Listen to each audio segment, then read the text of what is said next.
ボイストレーナーのつるさんです。皆さんいかがお過ごしでしょうか？今回もですね、アルファズの方からリクエストをいただきました。XG ボックスシャープ6、ルージング U、チサ、ヒナタ、ジュリア。こちらを見ながら細かすぎる歌声分析していきたいと思います。つるさんのラポネボーカルルーム。さあ、細かすぎる歌声分析、なんだそれっていう風に思ったと思います。これはですね、僕が今までこちらのチャンネルでですね、JO1、INI、そして MII、これらのグループをメインで徹底的に細かい部分まで分析して解説するっていう動画と企画やったんですよね。で、それを今回はですね、XG ボックスシャープ6、ルージング U でやってみようかなというふうに思います。なので動画の長さもですね、いつもの動画よりも若干って言っていいのかな、長くなっています。そして今まで以上にどこよりも丁寧に細かく分析しておりますので、ぜひ動画の最後まで皆さんお付き合いよろしくお願いします。つるさんのラポネボーカルルーム、こちらのチャンネルは私つるさんが大好きなラポネ所属アーティストと、現在私つるさんが気になっているアーティストの魅力をボイストレーナー目線で伝えるリアクション動画と歌声解説動画をメインで公開しているチャンネルです。今の話を聞いて気になった方はぜひチャンネル登録、高評価よろしくお願いします。そして毎回 XG のですね、歌声分析動画を公開してですね、アルファズの皆さんからのリクエストたくさん本当にありがとうございます。僕も一日でも早く XG について詳しくなりたいと思っておりますので、今回の動画を見てくれたアルファズの皆さん、もしね、おすすめの曲だったりおすすめの動画あったらコメントで教えてください。それでは XG ボックスシャープ6、ルージング U、チサ、ヒナタ、ジュリア、歌声分析していきたいと思います。さあ、どんな感じだ？だいぶアップな感じですね。わはい、止めますね。もう、やばいね。笑っちゃうね。笑っちゃうぐらいやばいね。この子がジュリアさんですかね。今ね、XG のメンバーの名前をね、覚えようといろんな動画見てるんですけど、結構ね、動画でメイクだったりね、雰囲気変わってるじゃないですか。完璧に覚えるまでちょっとね、時間かかると思うんで、間違ってたらね、すいません。その時はコメントでね、教えていただけると、僕も勉強になりますんで、アルファズの皆さんよろしくお願いしますね。で、何がやばいかというと、さらっと聞いちゃいがちなんですけど、フレーズ全体がスタッカートといって、一つ一つの音をですね、短く切るんですよね。そうすると軽快さが出たり、フレーズのね、歯切れの良さが出るんですけど、そうなると、音程が取りにくくなるので、結構ね、こう、しゃくって音を探してしまう人が多い中、パンパパンパパンっていう風に一音一音ね、一発で音を当ててるんですよね。もう一回聞いてみましょう。ほら。説明してから聞くと分かりやすいですよね、きっと。この方法でいこうかな、今後。で、手の動きはね、ちょっと我慢してください。皆さん我慢してくださいね。いや、これはね、さらっとやってますけど、ものすごい歌ですよ。次いきますね。で、全体的にウィスパーボイスですよね。息の音が混ざっていて、こう、ふわっとしたね、雰囲気が心地いいですよね。で、いい意味で、この年代に似合わない大人っぽさが出てますよね。ここもすごいなと思って、この表現力の高さが本当に素晴らしいです。もう一回聞いてみましょう。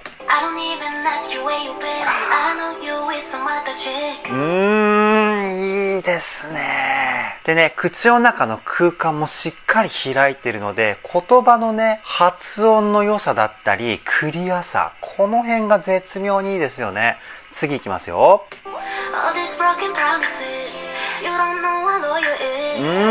もうね、徹底的に細かく分析していきますからね、ちょっとね、細切れになってしまいますけど、その辺はご容赦いただければなというふうに思います。で、ウィスパーボイスっていうのは、こう、はぁ、こうため息の音を出しながら歌を歌うんですけど、でもジュリアさんの歌声、それプラスこう甘いニュアンスが入ってきてますよね。この甘いニュアンスをどこで出しているかというと、鼻なんですよ。鼻腔共鳴ってやつですね。喉を開いて、こう息の音が混ざった声を全部鼻の中に入れるっていうテクニックを使っています。もう一回聞いてみましょう。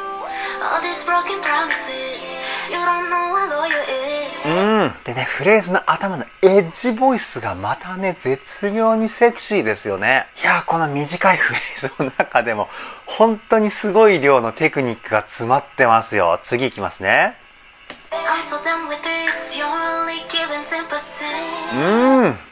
最後のね、ここのこうフェードアウトでこう消え去っていくのがものすごくこう儚いですよね。ここまでね、自分のパートはここまでですっていう雰囲気を出せる表現をしてるボーカリストっていないんじゃないかな。次のね、メンバーにバトンを渡すっていう風な、あたかもね、そう言ってるかのような表現力、やばいですね。もう一回聞いてみましょう。ほらほらほら。このビブラートもちりめんビブラートって言われるタイプのビブラートで、横隔膜をですね、こう痙攣させるんですね。こう、プルプルプルプルっていう風に横隔膜を揺らすんですけど、そうするとすごく細かい粒立ちのいいビブラートをすることができます。それを行いながらこうね、声をこう徐々に小さくしていくフェードアウト。いやー、たまらない表現ですね。じゃあ次は日向さんかな？行ってみましょうか。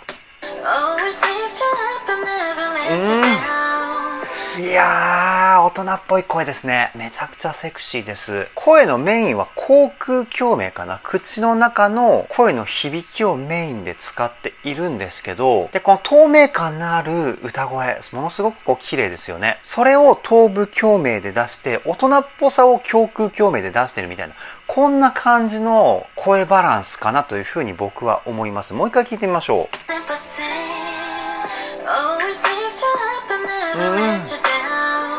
そうですね。そうですね。いや、素晴らしすぎますね。で、声っていうのは基本的には腹筋に力を入れて、歌声を支えるっていう風に言われているんですけど、日向さんの声を聞いてる限りでは腹筋よりも腰の筋肉、背筋の方ですね、背中の方の筋肉をぐっとこう力を入れることによって、そこからイメージがですね、こう頭部共鳴の頭までこう上がってきているみたいな、そんな感じで歌ってんじゃないかな。これはね、あくまで僕の予想なので、間違ってる可能性も大いにあるんですけど、僕がこういう雰囲気で声質を作ろうとなったら、そういう体の使い方をしますね。次いきますよ。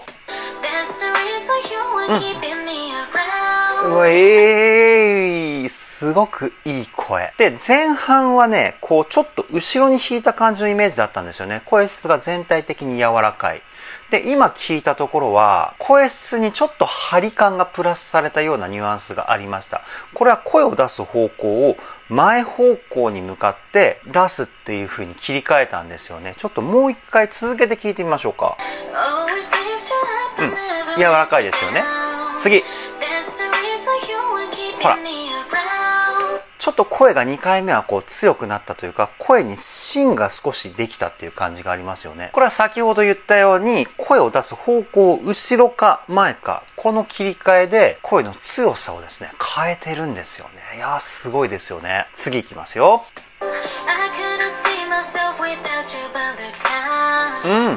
でも全体的にあれですね。地声主体で歌っているというよりは、低い音域から裏声の成分と地声の成分をこう混ぜたミックスボイスという声を使っています。そう考えると、この声質って全部僕の中では辻褄が合ってくるというか、低音域でも高音域でも声のこうクリアな感じだったりソフトな感じっていうのが大げさに変わらないですよね。地声っていうのはこの辺が結構ね、大げさに変わっちゃうんですけど、日本人でこの手の声の出し方のタイプは代表的なのは宇多田ヒカルさんとかかな。あとはウルさんとか、僕の中ではね、この2人が代表的なね、低い音から高い音までミックスボイスって歌い上げるボーカリストなんですけど、日向さんもね、そういった感じの声の出し方をしてると思います。もう一回聞いてみましょう。全体的にすごくね、ソフトで聞き心地がいいですよね。で、低くなってくると声って結構こうね、重くなりがちなんですけど、今の日向さんの最後のフレーズあたり結構低い音域あったじゃないですか。そこをどうやってその重くなる声質を出さないようにしてるかっていうと、低くなった音こそ声を上に上げるっていう風なイメージで歌を歌っています。例えば、ラーラーラー。ちょっと声重いですよね。これはこういうイメージで出してるんですけど、これを上に上げるイメージにすると同じ音でもラーラーラー、こう聞きやすくなりますよね。声を出すイメージ、声を出す方向っていうのは声質にものすごく影響を与えるんです。じゃあ次いきますよ。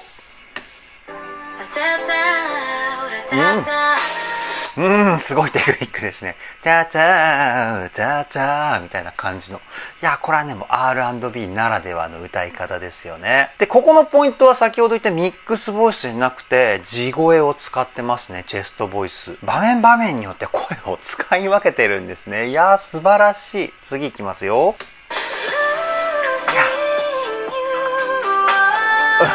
いや。ここで止めますね。いや、すごい美しい裏声ですね。そう、コメントでね、ホイッスルボイス出してましたよ、ちささんなんていう風なコメントを聞いてたんでね、僕もね、早くね、そのシーンを確認したかったんですけど、なんかね、今の裏声を聞いたら、あ、これは高音めちゃくちゃレベル高いんだろうなっていうのが想像できますよねっていうか、今の歌声がめちゃくちゃレベル高かったんですけど、これはね、スーパーヘッドボイスと言われるタイプの頭部共鳴、要は頭を響かせる声なんですよ。で、高い声っていうのは、この頭部共鳴っていう響きの出し方だったり、声の出し方をしないと絶対に出ないんですけど、で、頭部共鳴でも2種類あって、前方の頭を響かせたヘッドボイスと後頭部を響かせたスーパーヘッドボイス、この2種類があります。で、音域が高くなるにつれてヘッドボイスからスーパーヘッドボイスにこう移していかないと高い音っていうのが安定してこう出せないんですけど、ちささんの場合はですね、これ前回のピーチーズでも説明したかな、低い音から高い音までスーパーヘッドボイスの成分をですね、混ぜて歌を歌ってるんですよね。で、スーパーヘッドボイスの成分もう一つあるんですけど、声質がね、めちゃくちゃ綺麗になるんですね。なので、ちささんの声の美しい理由の一つとしては、そのスーパーヘッドボイスを使ってるからだと思います。もう一回聞いてみましょう。うわー、いいなー。たまらないね、この声はね。いやー、アルファズの皆さん、今回も本当にね、ありがとうございます。もう素晴らしい歌声とまた出会うことができましたね。で、この美しい歌声から音域が下がってきて、地声にくるっとこうね、ひっくり返したというか、切り替えたタイミングでのこの力強い地声が出てきたギャップ、これがね、たまらなくかっこいいですね。次いきますよ。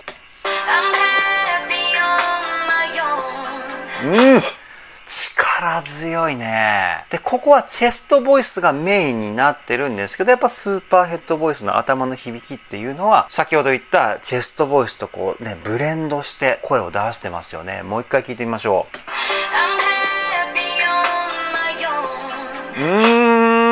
素晴らしいね。一瞬ね、すごい力強い声が出てきて、ゴスペルシンガーなんじゃないかってね、ちょっと思っちゃいましたけど、繊細な歌声からね、パワー系の歌声まで使いこなす、ちささんの歌声。いやー、すごいですね。次いきますよ。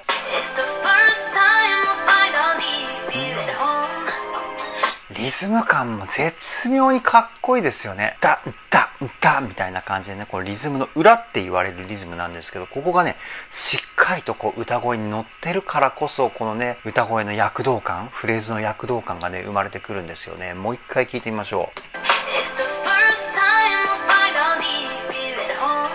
ね、こうね、本当にもう勝手に体が動いちゃうぐらいのこう躍動感ありますよね。いやー、素晴らしいです。次いきますよ。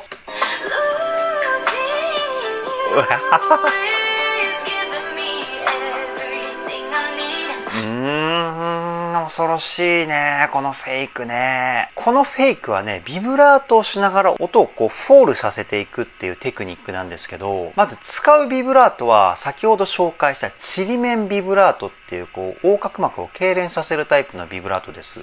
そのビブラートを使いながら、この始まりから終わりの音までゆっくりフォールさせて、ここにっ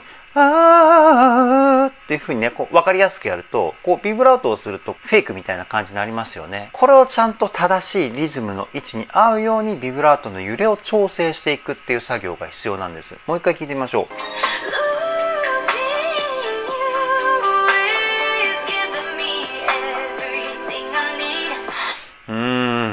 素晴らしいね。やっぱりね、こう地声に切り替わった瞬間、僕ね、ものすごい好きですね。次いきますよ。ほら、ゴーとかね。これがね、すごいんですよね。で、前半のフレーズで割とこうね、伸ばすような感じのフレーズが多いからこそ、この細かいフレージングがすごくこう生きてくるっていうか、最高のね、雰囲気が出てくるんですよね。もう一回聞いてみましょう。タララララこんな雰囲気ですよね。最初がこう、タララみたいな感じで、長いフレーズだから、その後に急に来るこうね、細かいフェイクのところで耳がこう引きつけられるっていうかね。いやー最高ですね。次いきますよ。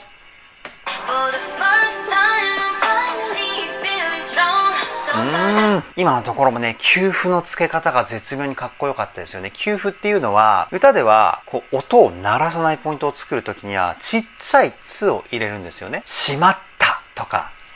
そうすると、ちっちゃいつの後のたの音が強い音に変わるんですよ。これをアクセントって言うんですけど、今フレーズの中でところどころにね、ちっちゃいつが入っていたので、全体的にこうね、リズムがこう前に出てる感じがしていたと思います。もう一回聞いてみましょう。ほらほら。ね、前半特に結構わかりやすい感じでちっちゃいつが入ってたと思うんですけど、そうするとこう、グイッグイっていう風にね、フレーズがこう前に出てくるような雰囲気が出てきますよね。じゃあ次いきますよ。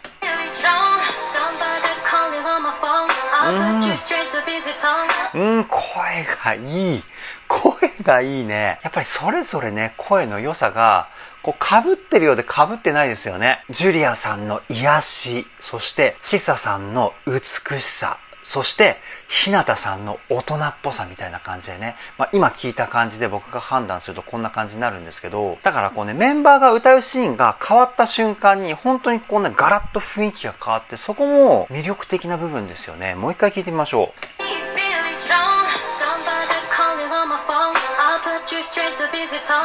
ね、やっぱこう大人っぽい雰囲気が出てきて、シーンがこうね、ガラッと変わった感じがしますよね。で、この部分は先ほど言ったミックスボイスを使って歌ってると思います。声がね、すごくこうソフトで大人っぽい感じですよね。いやー、いいですね。次いきますよ。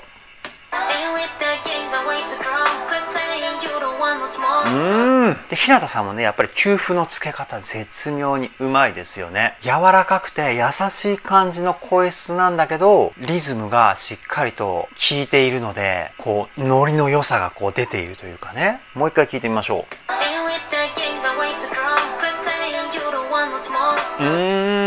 やっぱ子音もね、結構影響してますね。歌でリズムをこう表現するための方法としては2種類。子音の使い方と休符の付け方。これになるんですけど、今ね、日向さんはね、両方とも絶妙ですね。次いきますよ。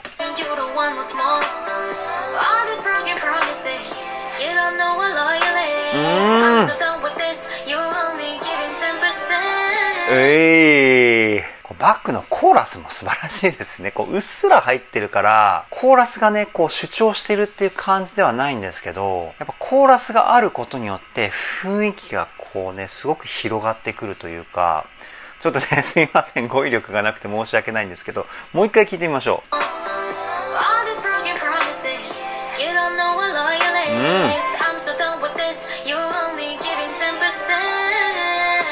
う。ね。こうコーラスがあるよっていう風に思って聞くと、コーラスも聞こえてきますよね。これね、音楽の不思議な部分なんですよ。いやー、すごいですね。次いきますよ。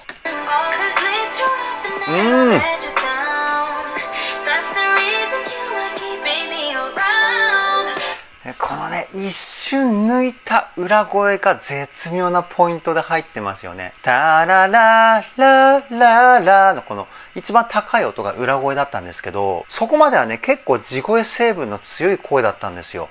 そうきて、一瞬だけ裏声にこうふわっとなることによって、おーってなりますよね。もう一回聞いてみましょう。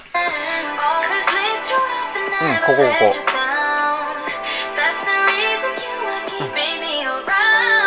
そう、ほんとね、高い部分の一瞬だけなんですけど、この裏声がね、すごくいい雰囲気出してますよね。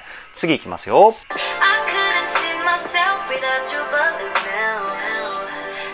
で、音域が下がったところは結構地声の成分が多いですよね。この胸腔共鳴。もう一回聞いてみましょう。地声成分も強いんですけど、口の中の空間も割と広めに取ってると思います。で、今歌ってる映像だと、そこまで口をね、大きく開いてる感じには見えないんですけど、口の中は結構開けてるんじゃないかなと思います。口の中を開けるっていうのは、こうね、ベロを下に下げたり、この喉の奥の上に軟口蓋って言われる、こう柔らかい部分があるんですけど、それをこうね、上にね、こうクイッて上げたりして、口の中の空間を広げるっていう体の使い方あるんですけど、多分ね、そういう体の使い方をして今のところ歌ってんじゃないかなというふうに思います。もう一回聞いてみましょう。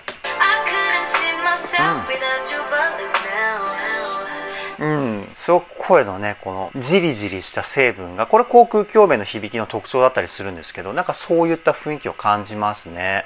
次いきますよ。ウェイタタのこの子音の使い方もすごくかっこいい歌を歌うために必要なことなんですよね。これぐらい強い子音を出すことによってやっぱりこうね、リズムのアクセントになるというか、で、日本語だとこの子音の強さっていうのが日常生活ではまず出てこないので、やっぱり英詞ならではの表現力ですよね。もう一回聞いてみましょう。フレーズもかっこいい。リズムのアクセントもかっこいい。もうかっこいいっていう感想しかないですね。この部分は。次いきますよ。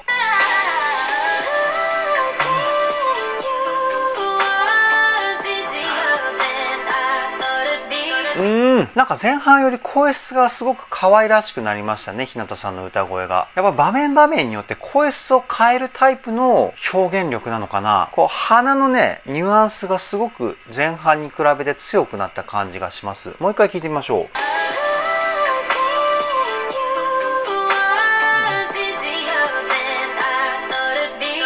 そうだね。胸腔共鳴の響きが多いと、大人っぽい感じの声になるんですけど、今回は鼻と口が中心、プラスヘッドボイスですね。この辺で声質作りをしていると思います。いやー、この声質のね、バリエーションすごいですね。次いきますよ。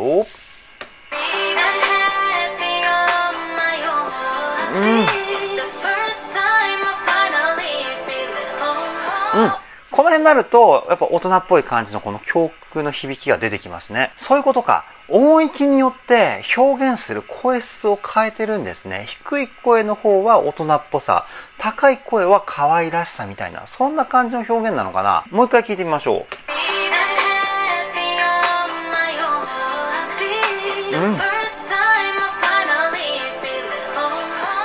いいね。リズムのアクセントもね、すごいし、休符もすごいし。で、途中で入ってきた、ジュリアさんの追っかけね、本当に一瞬のフレーズだったんですけど、あの追っかけが入ると入らないじゃ全然こう雰囲気やっぱ変わってきますよね。最高の仕事だったかなと思います。次いきますよ。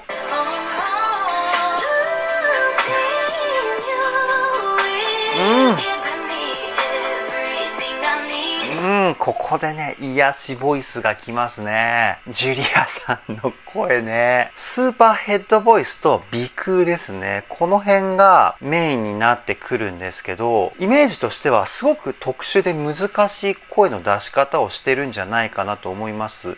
声をしっかりと後ろに引くっていうイメージを持ちながら鼻に入れるみたいな。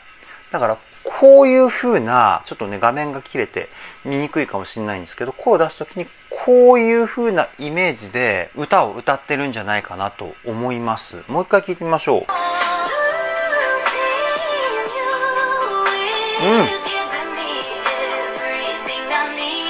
そうだね。多分ね、そういうことだと思います。さっき言ったね、これね。で、声の出口はこうなんですけど、ジュリアさんの場合は息を吸ってしっかりと腹筋に力を入れて声を出しているような質感を感じる発声法だと思います。やっぱね、声を出すときに腹筋に力を入れるタイプっていうのは歌声が力強くなりやすくて、背筋を使って出すタイプは歌声がね、美しいっていう風なところにね、繋がってくるんですけど、僕のね、個人的な分析としては、ジュリアさんは腹筋タイプなんじゃないかなという風に思います。次行きますよ。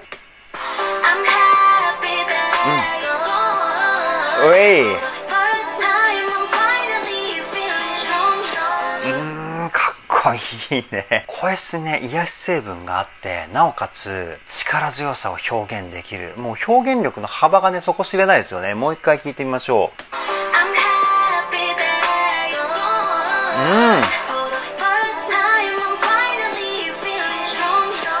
やっぱね、口の開け方もすごくいいですよね。口を多分ね、周りのメンバーより大きめに開いてると思うんです、僕は。で、その口を大きめに開いてるからこそ、言葉一つ一つの輪郭がクリアなんですよね。簡単に言うと歌詞が伝わりやすいような発音の仕方をしてるというかね。で、口を開けることのメリットとしてはもう一つあって、歯が鳴るんです。響くんですよ。で、その歯の響きっていうのが声に乗ってくると聞いていてすごく心地いいんですよね。次いきますよ。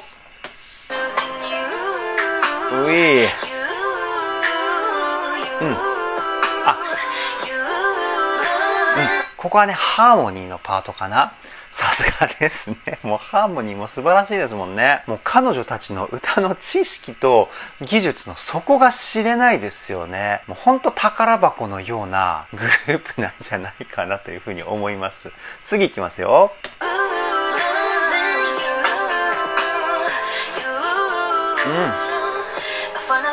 ちょっと一回ね、歌い出す前に止めますね。もう一回ね、ちょっとだけ戻して歌い出しから流したいと思うんですけど、今のコーラスのポイントは、メインで聞こえてるメロディは二人で歌ってた感じかな。ハモリの感じね、二人でこうハモってるような感じのフレーズでしたよね。となると、メインは二人かな。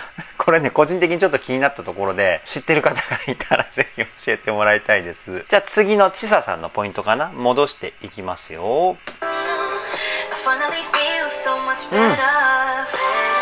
すごく地声感の強い、いい声ですよね。その歯切れの良さもしっかり子音と休符のアクセントの影響によって前面に出ていますしね。もう一回聞いてみましょう。タカタッタッタッタラタラみたいな感じのリズム感が出てますよね。これやっぱ子音の強さと休符の付け方、このあたりがですね、絶妙なんですね。次いきますよ。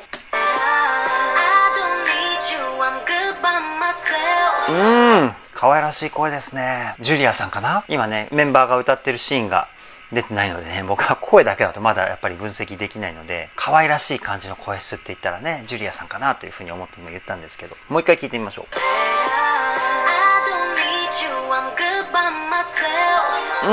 多分ね、この鼻の使い方のニュアンスはね、ジュリアさんかなというふうに思ってるんですけど、間違ってたらすいません。鼻に声を通すことによってね、声質ってすごく可愛らしくなりますので、気になる方はね、ぜひカラオケとかでやってみてください。次いきますよ。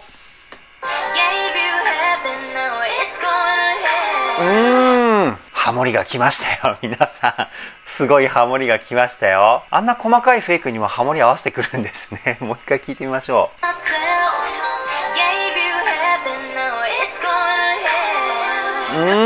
へーとかね。それよりもこの可愛らしい感じの声、ちささんですか？こんな感じの声質を持ってるんですね。もう全員が全員いろんな表現を持ってるんですね。いやー、恐ろしい。このテクニックの量は恐ろしいですね。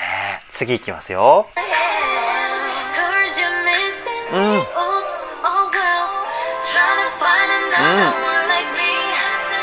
いやー、大人っぽい日向さんの声からの3人のコーラスですね。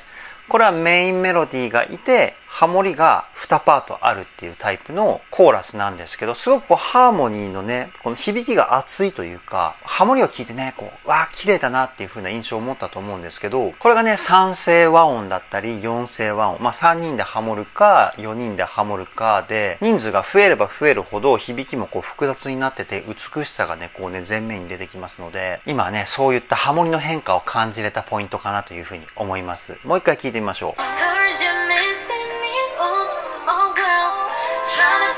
ここ。すごくね、こう美しいハーモニーですよね。いやー、素晴らしいです。次いきますよ。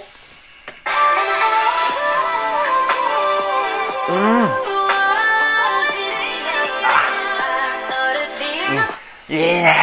いやー、この最後のね、サビの盛り上げ好きだな。もう R&B とかソウルならではの最後のサビの盛り上げ方なんですよ、これは。メインメロディーがいて、他のメンバーはこうフェイクで盛り上げるっていうね。もう一回聞いてみましょ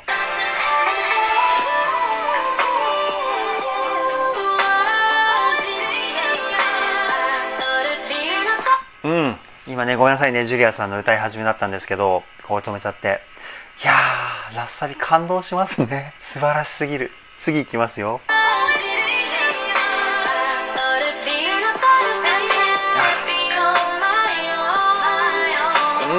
一回ここでちょっと止めますね。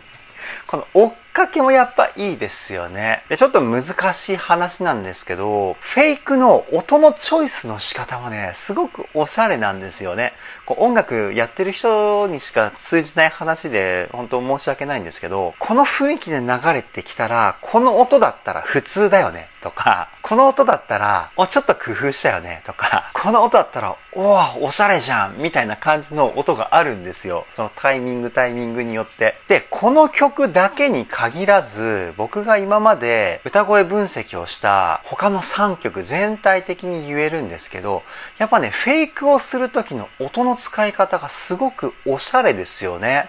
もういい意味でね、いちいちおしゃれなんですよ。素晴らしすぎます。多分サムネイルの僕が喋ってるように見えるキーワードはね、多分ね、いちいちおしゃれだと思います。楽しみにしててくださいね。でもこれだと炎上しちゃうか。やめとこう。すいません。次行きますよ。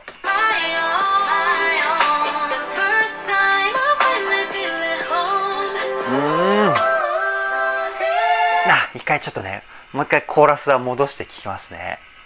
いや、もうね、本当にこうずっと聴いてたいなっていう雰囲気になりますよね。これ毎回ね、XG の歌声分析をすると思っちゃいます。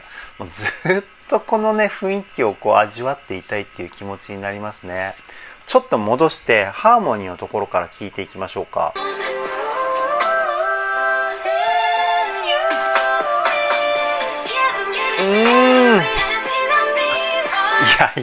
やばいね。ハーモニーのところで美しさとこう、広がりを表現して、最後はもうなんか好きなことやってますもんね。いやー、この表現やばいな。もう一回聞いてみましょう。ここもね、すごいよね。ほら、3人が3人ね、好き勝手なフェイクで歌ってるんですよ。これが前回のピーチズで言った3人が3人違う動きをしてるんだけど、ハーモニーを感じれる瞬間があるっていうポイントが生まれる表現方法です。いやー、この先気になりますね。じゃあ行きますよ。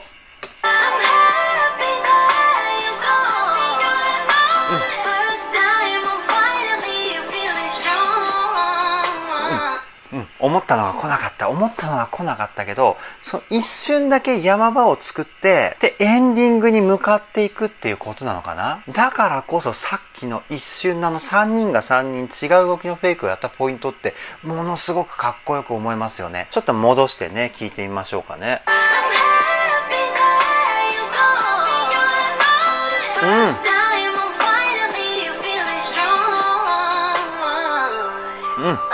さあね、こう一人ずつね、順番にこう歌っていくみたいな流れになってましたね。で、ここからエンディングっていう感じなのかな。じゃあ続き聞いていきますよ。いいね。低低いね。今、日向さんかな。ハミングでね、ものすごい低い音域を出したと思うんですけど、ハミングで出すからこそ声がね、上につきやすいので、低音がね、こうクリアに聞こえたポイントかなというふうに思います。もう一回ね、今のその低音のポイント聞いてみましょう。ほら。ほらほら、今のところ今の。低い音なんですけど、声を上にこうね、飛ばすようなイメージで出してるから、こうね、ふわっとした感じの低音ボイスになっています。次いきますよ。綺麗。今ね、ちささんのね、高速フェイク。一曲の中でね、これだけの数フェイクをしてるアーティストも、まず日本ではいないですよね。まあ僕もね、若い頃はこういう風になりたかったんですけど、当時はね、それが受け入れられるような日本の音楽シーンではなかったので、事務所から NG が出てやめたんですけど、本当はね、こういう感じの表現僕は好きで、僕もこういうね、ボーカリストになりたかったんですよね。今はね、高速フェイクもう一回聞いてみましょう。ほら、すごいね、丁寧なんですよね。僕がやると結構ね、全体的にリズムが荒くなったり、こう、粒立ちの音量の大きさがね、こうね、大小大小みたいな感じになっちゃうんですけど、ちささんのすごいところは、リズムもすごく正確だし、音量の粒立ちもね、すごく綺麗なんですよね。いやー、尊敬しますね。次いきますよ。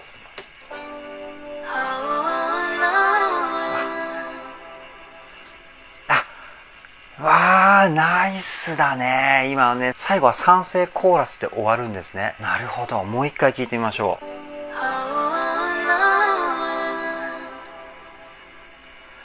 やー、いいね。終わりかな？いやー、今回も度肝を抜かれました。XG ボックスシャープ6、Losing You、ちさ、ひなた、ジュリア、見ていきました。いやーもうね、本当にやばいですね。このテクニックの数、そして表現力の数、もうこの年代ではズバ抜けていますよね。J-POP、K-POP ともにトップクラスなボーカリストなんじゃないかなっていうふうにね、僕はね、個人的に思います。僕もね、K-POP だったり、J-POP のね、こういうガールズグループ好きで、いろんなグループチェックしてますけど、ここまで幅広いボーカリストはですね、見たことがないですね。もう日本が誇る XG っていう感じですよね。これからも全力で XG 追っていきたいと思います。それでは今回の動画はここで終わりです。動画の内容を気に入ってくださった方はチャンネル登録、高評価よろしくお願いします。ではでは、ボイストレーナーのつるさんでした。